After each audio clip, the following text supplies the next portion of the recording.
Christmas episode! Look, my fantastic Christmas tits. And even, I have a tree! I have a Christmas tree. I'm very excited. Oh.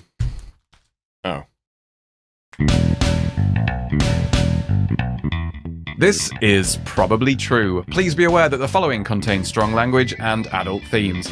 It would be boring without them. I bloody hate Christmas music.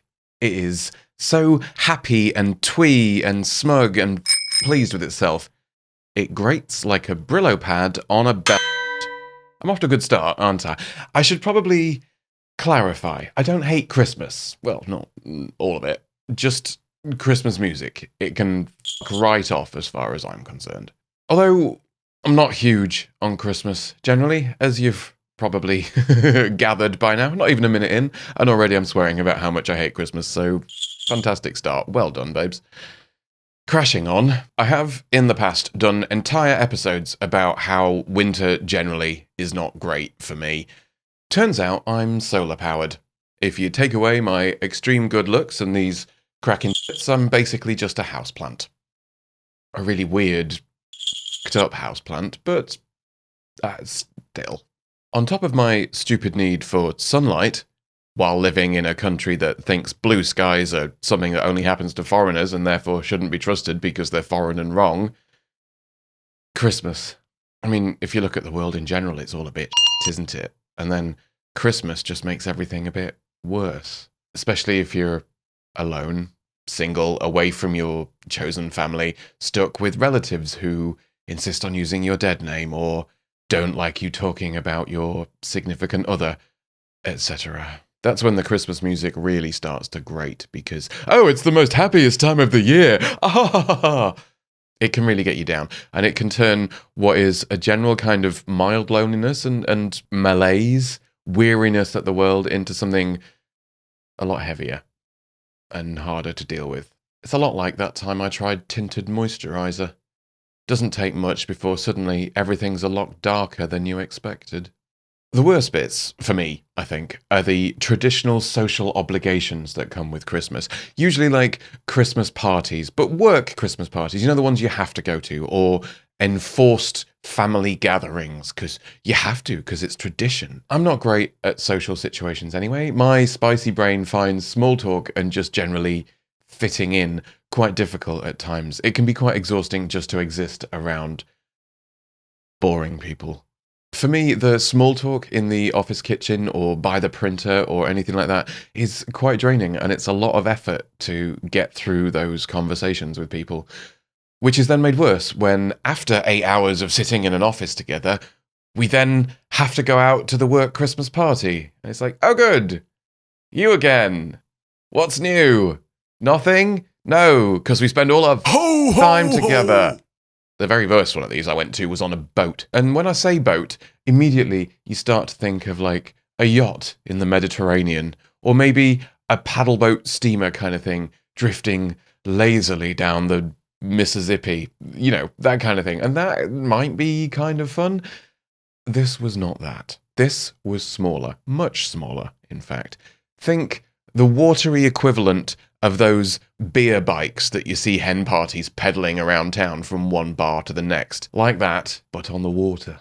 And the thing about boats, right, is that you have to be very, very sure that you want to be on one before you get on one, because once you're away from the dock, you're stuck. This is a lesson I learned over 5 hours one fateful night in London a few years ago. Imagine, if you will, come with me on this little journey. Imagine a porter cabin floating down the Thames, blasting Feed the World at a ridiculously high volume and selling overpriced Prosecco to the woo girls. The only real escape on this particular trip was the open-air observation deck, or the roof, as it would have been called in any other situation. And I can see how it might be nice to go up there and have a ciggy, possibly even romantic if you're with a loved one and you're taking in the sights of the city as the sun sets, and you can snuggle up together and maybe have a cheeky puff on the devil's lettuce while you watch the sunset and enjoy each other's company. Unfortunately, none of that was how it shook out, because it was in December and it was pissing down. Honestly, by the end of the night, I was ready to jump in the river and take my chances with freezing to death or drowning or something. The only thing that stopped me was that I didn't want to die with mistletoe and wine stuck in my head. If you do have to go to Christmas parties and things like that around this time of year, here's a pro tip. Go easy on the boozing. It is possible, but not very likely, that you will get so drunk and make it yourself, but everyone else will be so drunk that they don't notice. What's a lot more likely is that you'll end up getting called in for a little chat with HR. Theoretically. Possibly. For example. Anyway, I do get sick this time of year of hearing, Christmas is a time for the family, everyone's happy and coming together, it's a loving time, and all that guff. It's all very well if you have a family and you like them and they like you and they accept you for who you are. It's a bit of a different story if you have to hide parts of who you are just to get through the flipping holidays. I know it's not easy. We all choose our families. That's how it works. And if yours aren't supporting you no matter what and accepting you for who you are and instead forcing you to be who they think you should be or who they remember you being because that's the only version of you that they're comfortable with, it might be time to get another family. Awkward to hear, hard to do, I know. And lots of people are like, oh, but they're your flesh and blood, they raised you, blah, blah, blah. Yeah, your appendix is your flesh and blood too, but when it starts threatening your well-being, you have to cut it out and move on without it. Christmas! I'm very lucky, and I know I am, and I do my best to remember that how lucky I am that I actually love my birth family, and they love me too. My mother has a Christmas tradition of coming into my room and jumping on my bed shouting, he's been, at 7 a.m. on Christmas morning. This is her getting revenge for all the times me and my brother used to wake up at 5 a.m. and wake the entire house up because we wanted to go and open our presents super early, and there's no way we were staying in bed until a reasonable hour because we were kids.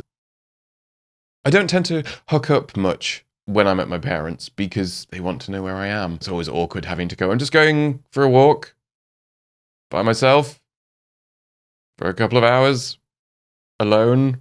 It doesn't help that they live in the countryside and I don't drive, so I can't really get to people anyway. I go from the big city to like the countryside where my parents live, and all of the grinder go from being meters away to being miles away. And it would be very awkward to get a lift to a from my mum, especially since I'm going to need a lift home again afterwards, and it seems a waste to make her drive all the way there, then all the way home, then have to come back and pick me up. But at the same time, knowing that she was sat outside with a Sudoku book and some tea in a thermos would probably put me off my stride. So, no Christmas sexy times. No sexy times at Christmas, which can also be really quite frustrating because my mum lives alone, and so there's no locks on any of the doors in her house, which means it's very difficult to have any time to myself. If I stay there more than a week, they come up like coconuts, I tell you that. Anyway, here's a Christmas tip. However low and lonely and miserable you get, don't text your ex. Even if you're just going to say Merry Christmas, because you and I both know that you're not just saying Merry Christmas.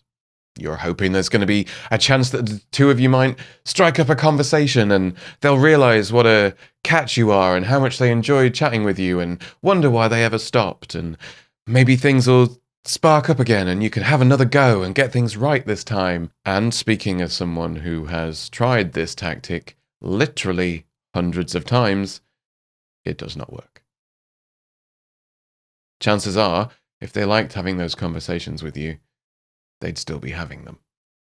Christmas or not. So, don't put yourself through that. It's not worth it, especially at Christmas. Besides, being single at Christmas doesn't mean you've failed. It's okay to be single. Well, it's okay to be single all year round, let alone at Christmas.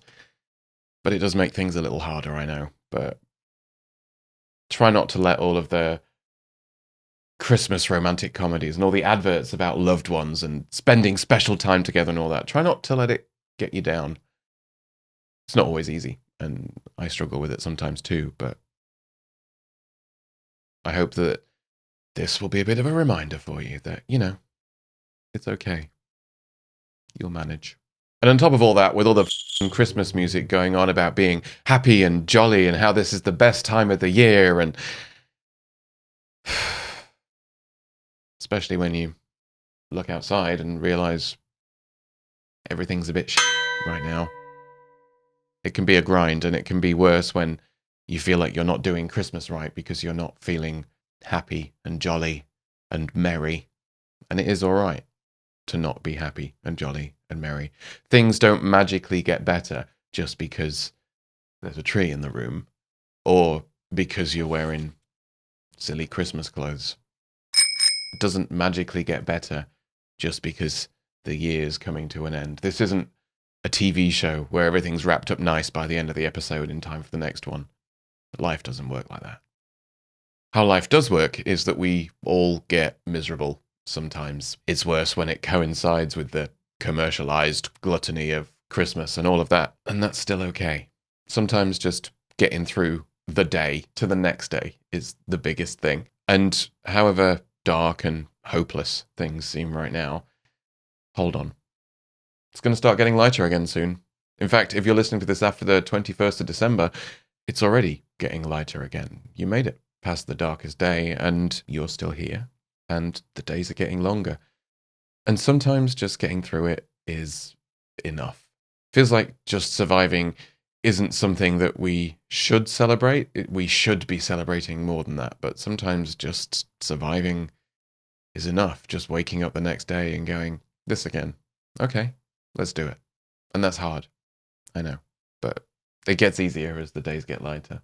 And if you are struggling through the long dark, you're welcome to come and join us. Just today, I've started a little challenge where every day I challenge everyone to post or mention one thing that they find beautiful or that brings them joy, so that we can share all those things between us. No other chat in that room, just looking at things that bring us joy and hope. That sounds like something that you'd like. You're welcome to come join us. There's a link in the show notes. So have a Christmas, and don't beat yourself up if it's not merry. Remember to be gentle with yourself, and remember that these dark days will get lighter. And most importantly, always remember that we are none of us alone. Merry Christmas. Christmas. That was Probably True, the LGBTQ plus storytelling project created to remind all of our queer siblings that we are none of us alone. If you liked it, then comment, share, subscribe, and join the Patreon. Or just tell all your friends. If you didn't like it, tell me. Come at me, bro.